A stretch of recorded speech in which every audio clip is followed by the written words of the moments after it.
একটা মেয়ে সব কিছুর ভাগ দিতে পারলো, স্বামীর ভাগ কখনো কাউকে দিতে পারে না। তার স্বামী যদি কারো রান্নারও প্রশংসা করে, সে সেটারও হিংসে করে। কারণ কি জানেন, মেয়েরা তার স্বামীর বিষয় বড্ড হিংসুটে। আর এই দিকে আমরা ফেসবুক খুললে কি দেখি, দেখেন 203 এক স্বামী নিয়ে কি মাখামাখি, কত সুখে আছে। এটা দেখে নিজেও ভাবলাম আসলে এটা কি যায়, মানে এভাবে কি সুখে থাকা যায় 2 মানে সতীন কি নিয়ে। কিন্তু দিন শেষে এখন কি দেখতেছি, ফেসবুকে খালি ঝগড়া করে, এর বিষয়ে নেগেটিভ কথা বলে, ওর বিষয়ে। যেটা আমরা গ্রাম অঞ্চলে আগে দেখতাম মুখামুখি ঝগড়া, এখন হচ্ছে ফেসবুকের ঝগড়া। ফেসবুকের ঝগড়া কিন্তু খুবই ভালো লাগে, কি বলেন? আসসালামু আলাইকুম, সবাই কেমন আছেন? আশা করছি সবাই ভালো আছেন। তো যেহেতু সামনে কোরবানির ঈদ, এইদিকে হচ্ছে আমি ফ্রিজগুলো তো ক্লিনিং শুরু করে দিয়েছি। ফ্রিজের যত ফ্রোজেন খাবার, এক্সট্রা যত পোটলা পাটলি আছে সব কিছু। তো এদিকে হচ্ছে ছোট ছোট ছোট ছোট অনেক প্যাকেট পাচ্ছি প্রত্যেক দিনই, সেগুলো রান্না করা হচ্ছে, কিন্তু ভিডিও আর করা হচ্ছে না, যেহেতু আমি এখন আর ডেইলি ব্লগগুলো রেগুলার করছি না, হয়তো বা ফ্রাইডেতে করছি এরকমই।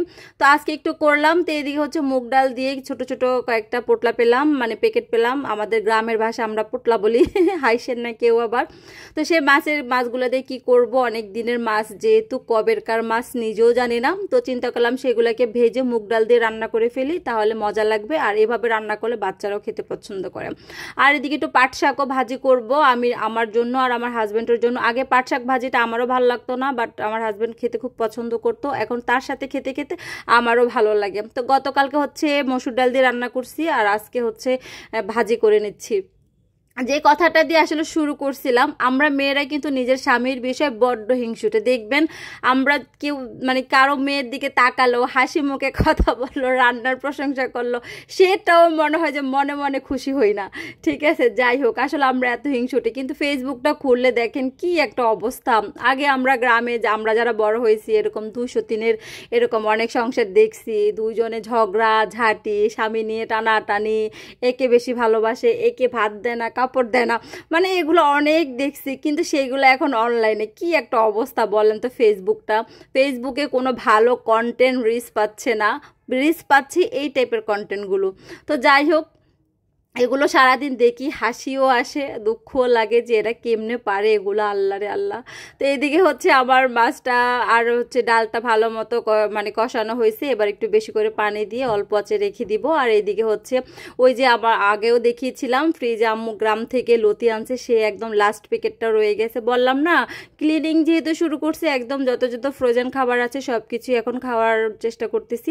তো এদিকে হচ্ছে চিংড়ি মাছ কমই ছিল, কারণ চিংড়ি মাছ আনছে আজকে, বাট হচ্ছে আমার হেল্পিং হ্যান্ড আপা আজকে আসে নাই, সেজন্য হচ্ছে আগের ছোট একটা প্যাকেট ছিল কোন চিপার ভিতরে যেন, সেটাকে বের করে নিলাম। আর চিংড়ি মাছটা দিয়ে আমি লতি যেভাবেই রান্না করি না কেন, আমার বাচ্চারা খুবই পছন্দ করে খায় আলহামদুলিল্লাহ, বাসার সবাই। তো এইদিকে হচ্ছে চিংড়ি মাছ, পেঁয়াজের সব আর হচ্ছে রসুনের সুন্দর একটা ফ্লেভার যখন আসছে, এরপর হচ্ছে পেঁয়াজ বাটা রসুন বাটাটা দিচ্ছি। অনেকে হয়তো পেঁয়াজ বাটাটা দেন না, পেঁয়াজ বাটাটা আমি আবার দেই, কারণ আমি এটাতে পানি মিশাবো না।